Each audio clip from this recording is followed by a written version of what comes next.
Welcome to In the Wings, a Beechmont Players podcast. I'm Kiya Fix, VP of Marketing for Beechmont, and I'm joined by Mike Yerrick, VP of Shows and Director of Beechmont Players' upcoming production of Eleemosynary, Kate Brauer-Bell, actor Elizabeth Hickerson, who plays Dorothea in the show, and Alejandra Decima, who plays Echo. Welcome. Thanks so much for being here, you guys. Thanks for having us. Excited. I know this is the first time we've ever had this many people on the podcast, which is really fun. I Like love like that. yeah, like all recording at once, right? Yes. Which is a fun thing. Yay. Yeah. So before we get too into the weeds, into Eleemosynary, I want to see if anyone happens to know the last time Beechmont has done a show with an all-female cast. I so I haven't I have not been around long, so I can't I know it hasn't been in the past like 3 or 4 years at least. Hmm. Am I right so far? You are correct so far. Does anybody else have a hunch on this one? No clue. No idea. Yeah, no At idea. least 4 years, I would think. At Yeah. least. Is it So is it more than 10? it is more than 10. More than Oh, 10. Hmm. it never. Has it ever No, happened before, Kia? it has. It has. I was thinking it'd be fun to do like a trick question like that, but it has actually happened. It's happened twice. So the most recent time was over 30 years ago, actually. Holy Wow. In moly. I know, in 1993, we presented a play that I've actually never heard of before. I don't know if anyone else has, but it's called Waiting for the Parade. It's by John Murrell, and it was directed by Jeff Brown and produced by Terry Wilson. Wow. Yeah. Those are people still in the community, right? Jeff Brown definitely is. I mean, Yeah. he directed for us last season. Right, right. Yeah, Jeff is still very much active and participating, which is really fun. So 30 years ago, and the other one? So the other one was just a few years before that, in April of 1990. We did a show, no one's ever heard of before. Just kidding. It's Steel Magnolias, by Robert Harling. That one was directed by Kathy McCarthy Gill and produced by Millie Spencer. Man, we are long overdue. Thank you all for doing this. I know. It's literally to my knowledge, the third time that Beechmont Players has ever done an all-female show in its history, which is really fun. And it's only the second time that we've had an all-female cast, a female director, and a female producer.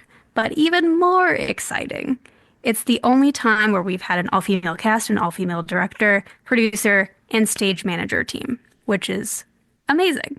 And I love that.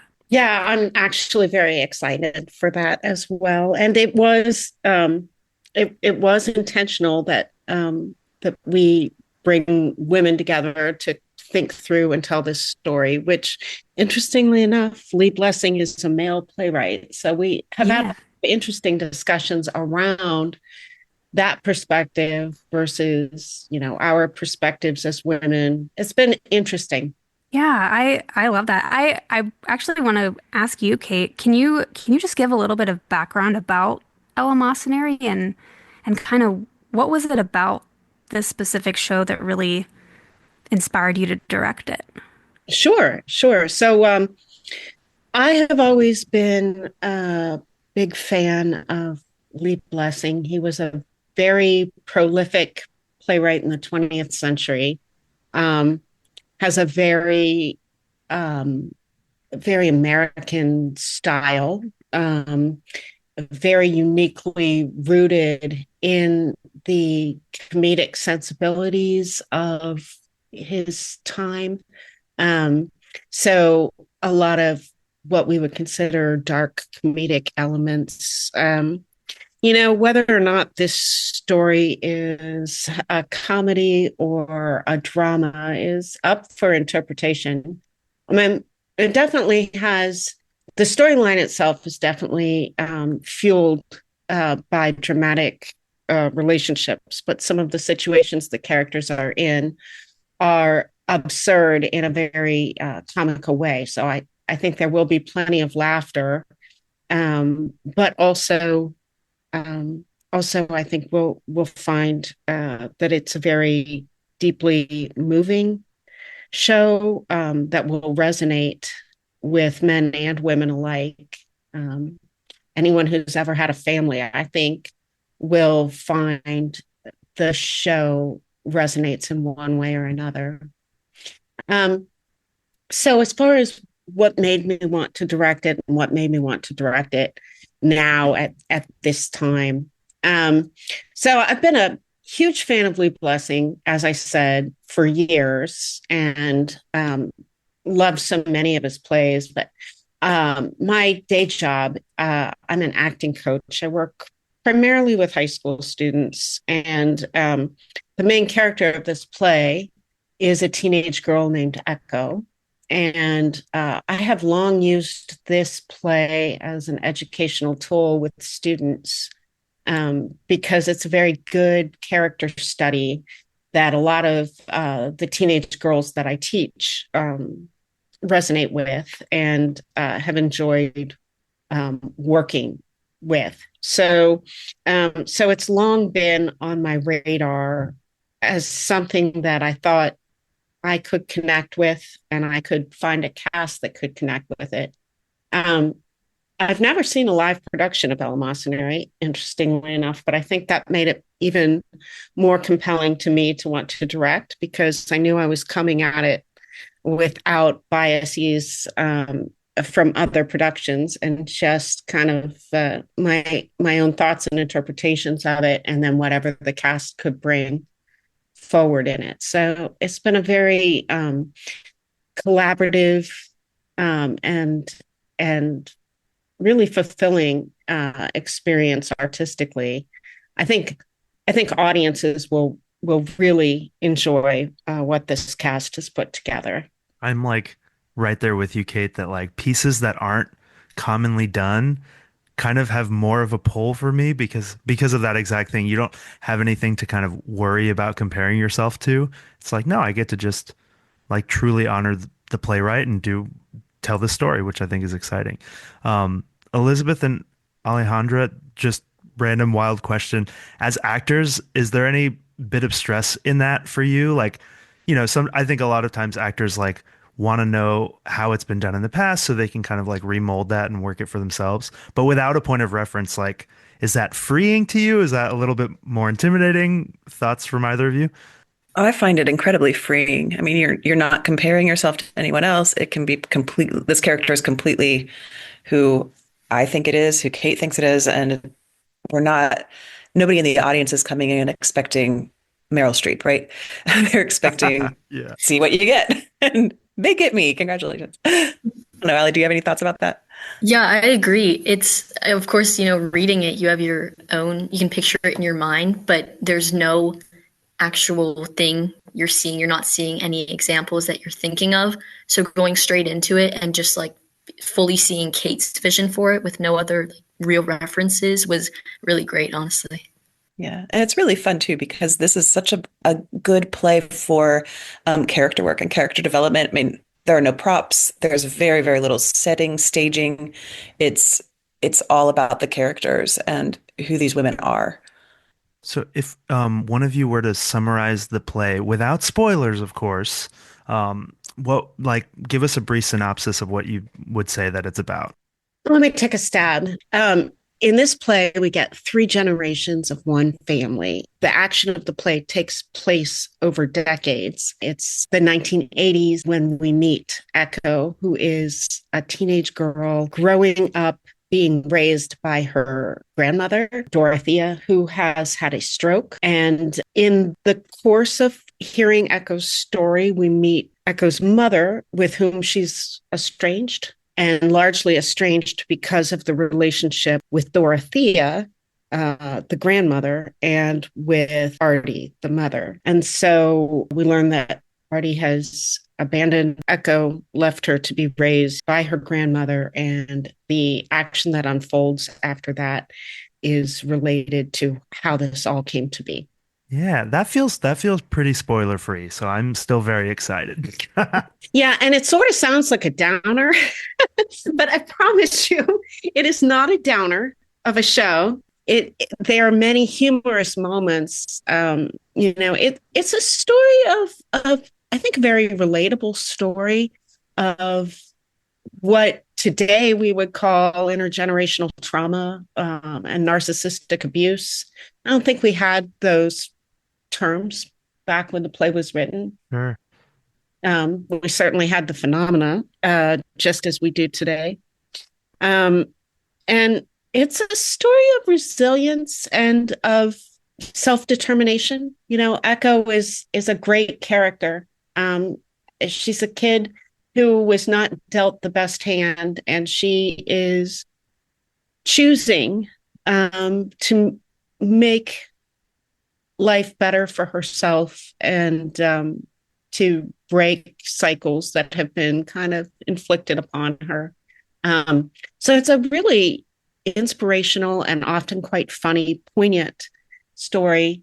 It's a short play. All the action unfolds in, I think, less than an hour and a half. So it's a very compelling tale of these three women and how they have all impacted one another, and how you move forward from family estrangements and from neglect and narcissistic abuse. I think people will really enjoy it. I'm glad that you said that, because in my memory of like reading the play for the first time, I was like, oh yeah, I didn't clock it as like a downer piece at all, because like you said, there's so many like of these moments that just feel very real and almost comical because of how real it is, you know? So, Yeah. so yeah, Yeah. definitely. It's funny that you said it, because I'm like, you're right. I guess when you lay it out like that, it does sound sad, but I don't know. Yeah, Right. I had a very feel good reading of it the first time. Oh, So yeah. And we really tried to approach it like you would approach a comedy. And it still has its share of sadness.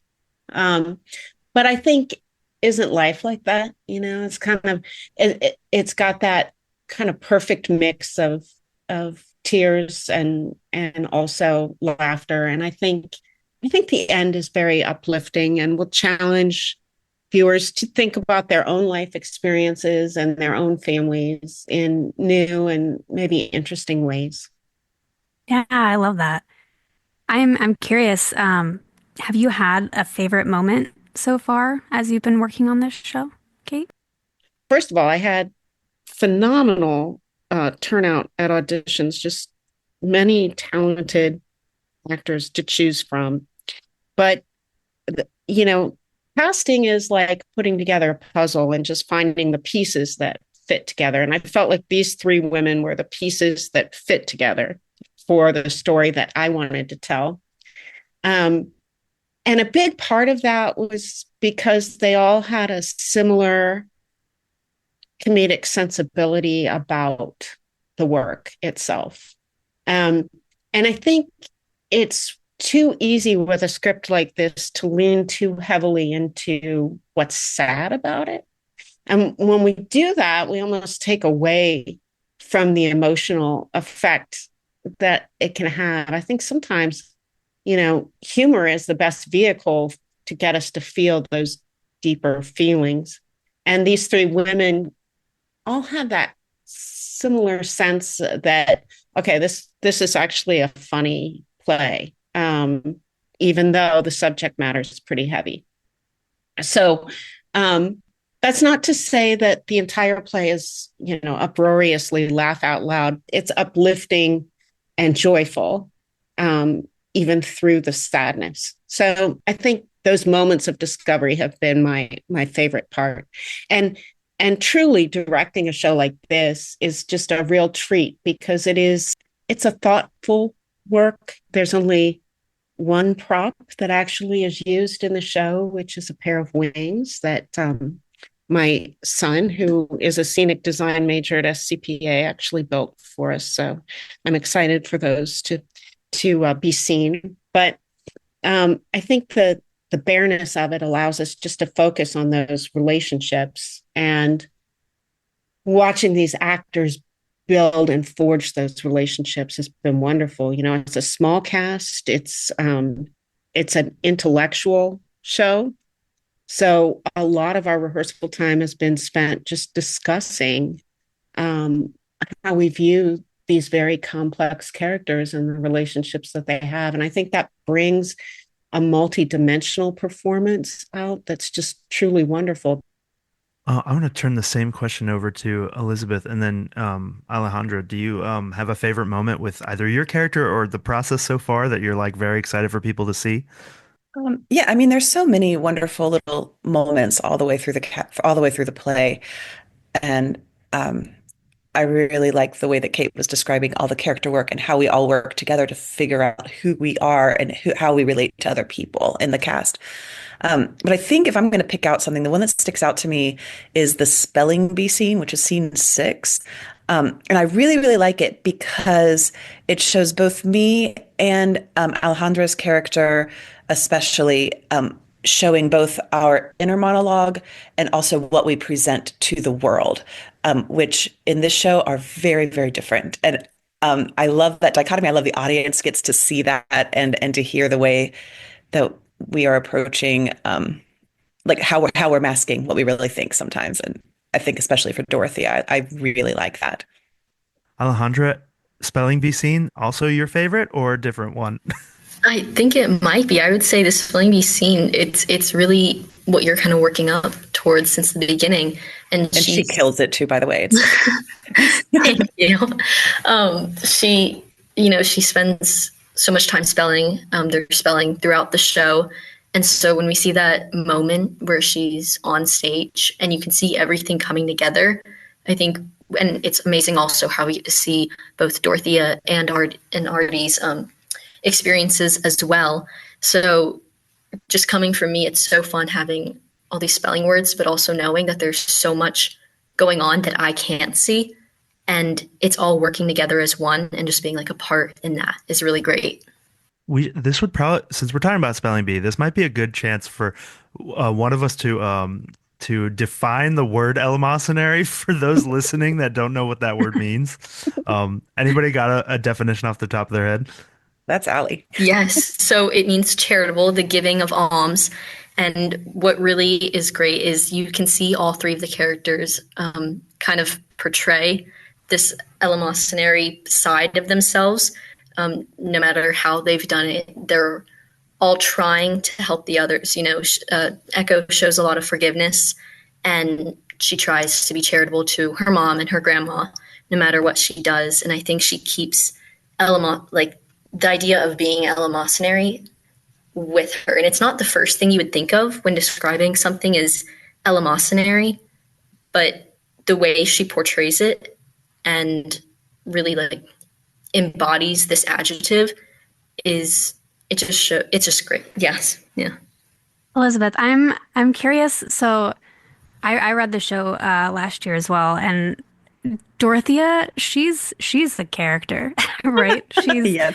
She's she's a lot. She's quirky. She can be a little intense, maybe not always there. Mm-hmm. I'm just curious, what's your process like when you're portraying characters like Dorothea? They're my favorite characters to portray. I absolutely love a quirky character. I mean, part of that is because I am quirky and free-spirited. So I guess one of the first things I do when I get a character, any character, is to try to look through and figure out how are we the same, me personally and that character, and how are we different, and what are some variations. And I mean, with Dorothea, there was a lot of easiness there in some ways where she just kind of is this floating through life kind of person, which I love. But also I mean, she's cruel sometimes. She's a narcissist. I mean, she's difficult in that way. She's very controlling. And so that like trying to lean into those parts of where I do not feel like I am, although I don't know, my kids might disagree sometimes. Um, so that's part of it. I also really, really appreciate Kate at the beginning of the process. We sat down and we did so much table work, and I am a sucker for a lot of table work. I love thinking about the characters because there's so much you can do on your own in your house when you're looking at the characters, doing analysis, thinking it through, but talking to the rest of the cast about it and saying, okay, I feel like this is part of my background, and that or my character's background, and then how does that affect what you think your character's background might be? So to make those connections between what everyone is thinking about their character is really, really helpful. And then I've also looked like, I mean, Dorothea to me is also, we were talking last night, inspired by a little bit of Mother Gothel from Rapunzel. There's a little bit of Dolores Umbridge in her. There's a little bit of Emily Yes. Gilmore in her. I mean, it's just fun to kind of every once in a while I'll see like snippets of different characters I've pulled a little bit from. So that's always fun too. Umbridge Umbridge will like always just be just the one of the worst Isn't villains she I've the ever. worst? She's awful. I hate her so much. Nothing Right? brings me more rage All of than those her. cats. Oh my gosh. Oh, oh. I don't know if you ever listen to like the audiobooks for Mm. Harry Potter, but the Jim Dale specific ones were just brilliant because he did all the voices for all the different characters, and I mean, there's obviously a lot, and his for Umbridge was just perfection. Oh, I'm gonna have And to check it out. oh, it's so good. Perfect. It's so good. I love it. Anyway, that's off topic. Sorry. I'm so I know the show does kind of take place over, a couple decades and stuff. So at times, you are playing Dorothea where she is, vastly older than you are. How has that also been for you? Is it challenging to p play someone who's quite a bit older than you? Yeah, well, honestly, I don't think about it as much as I thought I would. Like I was kind of concerned about it going into this rehearsal process. I actually auditioned for Artie because I thought I was too young to play Dorothea, even though Dorothea is the role I really wanted. So yay. But also I there's love that. there's something about Dorothea where she's kind of ageless. Um, Hmm.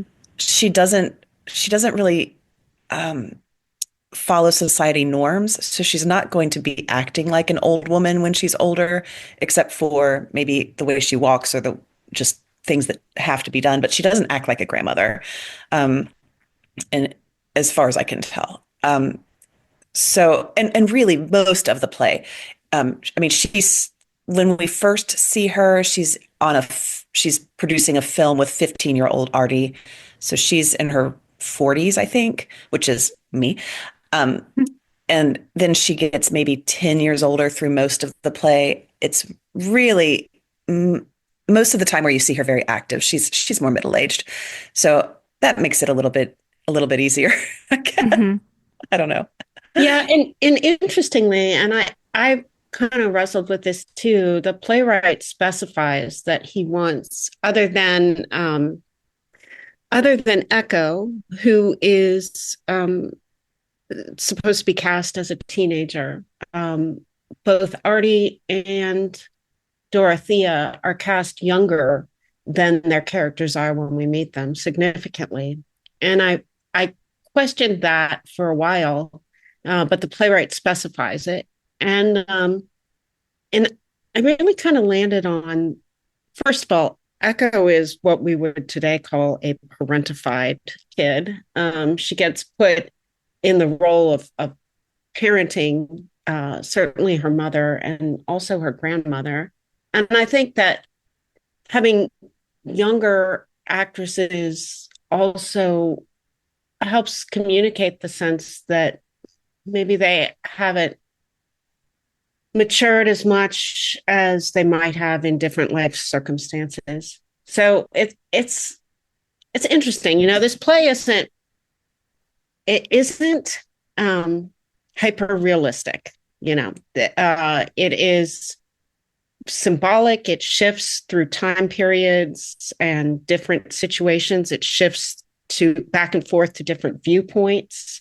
Um, so it flows in a very stream of conscious way. And I think that we see the actors more, or we see the characters portrayed more as the age that they feel, than necessarily the age that they are. And even at the very beginning, we're told that Dorothea's in her 70s, but she says, I feel 50 today. And I think we get that sense that they don't view themselves as having really reached the ages that they are. So I think it'll all make sense when the audience sees it. I don't know if I'm explaining. Yeah, it does seem to be working just great. Yeah. Alejandra, I'm curious. So you're playing Echo. She is the youngest out of all three of these women. Mhm. She's brilliant. She's determined, but she has all of this, emotional kind of weight on her shoulders, stemming from her, sometimes not so great relationships with her mom Artie and her grandmother Dorothea. How how have you approached playing her? Well, one thing I thought about going into it is that like she is like still a kid, like she's younger than me, and so she's taking on this huge responsibility of like being the uniting force between her whole family. And I think it kind of just shows like how one of her like her biggest strength and weakness is her age. She's tasked with this incredible task that she puts on herself, and at the same time it's so difficult, and personally I can't imagine doing all that she does, but then she has this like youthful optimism that she takes with her the whole time. So going into this, I just was constantly thinking about how, she's young, but she knows what she wants and she's going to do whatever she can to get it. So going in, I kept that in my mind. She perseveres through everything. I love that. So your character spells a lot during the show.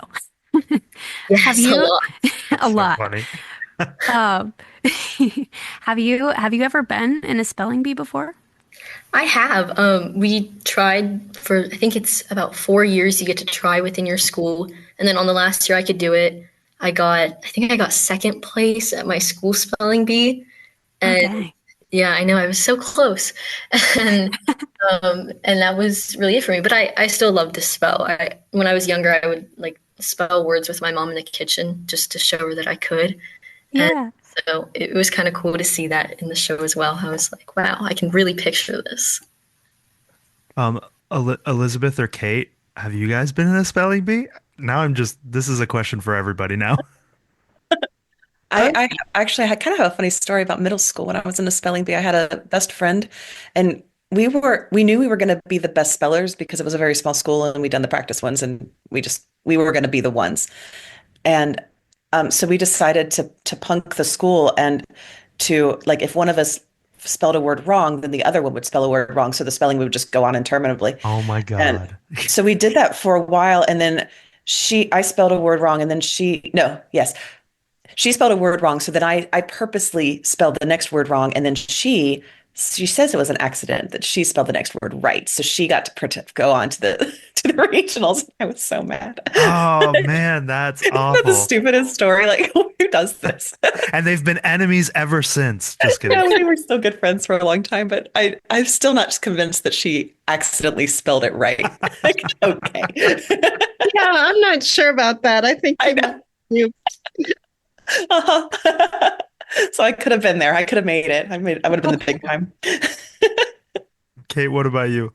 Oh yeah, I know. I won my school spelling bee one year. I know one year I came in second place. I lost on the word mascara Oh. for that because I knew how to spell it, and I got caught up in it and just started repeating letters over and over. So it was mascara or something, but um, it was just a nerves thing. I don't have a memory myself. I don't think I was ever in a spelling bee, but funny enough, like I think last week Milford schools had their like inter-school spelling bee or whatever, and a family friend of ours, her parents are both doctors. She's 13. She's done like kids shows that I've directed, and she was like she made it through a bunch of rounds, and then she got out on the word defibrillator. And like all the eyes in the crowd like turned to her parents who are both doctors and were like, wow. So I love that's like that. the funny recent spelling bee story. Kia, what about you? Oh, I have never been in a spelling bee, unfortunately. But yeah, You could I'm do one right now. Give her a word. we could, Spell that's mascara. terrifying. Mascara. So that's the one with the hidden A, right? I was also in in the position of Dorothea, rooting for my kid in the spelling bee, which is funny because you find yourself being very competitive and on the edge of your seat. And my son, I can't remember what grade he was in, but we had gone through the whole booklet of words. I think he was in the 5th grade, and he had made it down to the last 3 kids, and then at some point, I don't think this was one of the later words, but I think this was an earlier round, but they gave him the word pedal, PEDAL, which was in his, or maybe it was the verb pedal, like sell. I can't remember, but it was in the booklet, and we had practiced it. And the teacher who was giving the words said pedal, and he asked for the definition because, making sure it was not, a sound alike. Sure. And she said, like the petal of a flower. What? Oh, no. I was that parent. I leaped up from my seat. I was like, no, George, just spell the one from the book. Oh, no. And everybody looked at me like I was cheating. Wow. Wait, so she gave the wrong definition. Yeah. She thought that that's what she was spelling. And I was sure that it wasn't, I mean, I just assumed they were only giving words from the booklet. And So which one did he spell? he spelled the correct one. Which was with the D? Yeah. So Okay. I think it was pedal, like pedal of a bike, Uh-huh. but it might have been pedal, like pedal to sell. But she said pedal. And then she said like the petal of a flower, like Wow. PAL. Oh, I knew that was not in the booklet that he and I had practiced from. So it was that helicopter mom. I leapt to my feet and yelled out, no, Sarge. That- that's crazy. Okay, that's by far the best. That's my favorite story. That's so funny. That's Oh my hilarious. God. Yeah. Surely they would have like if he had spelled the flower petal thing correctly, surely that would have been like contestable, right? Assume so. And I probably wouldn't have looked like such a fool. Well, on that note, so Eleemosynary is going to be opening February 7th and running through February 15th. It's actually going to be at a new venue for Beechmont Players. It's going to be down at Gabriel's Corner, which is in Over the Rhine in Cincinnati. And tickets are available at beechmontplayers.org/Eleemosynary. I just want to say a huge thank you to everybody who joined today. This was awesome. I love having this many people on the podcast, and I hope you guys will all come back. A lot of fun. Yeah, thank you for having us. Yeah, this was so much fun. Thank you so much. It's fun to get to talk about a show that I love so much, and I hope many, many people get to come see. And a show you guys have all been putting so much work into for the Beechmont Players, which is awesome. So thank you on behalf of the group also. Yeah. Absolutely. Thank you for having us and for putting your faith in this lesser told theater story. I wouldn't have it any other way.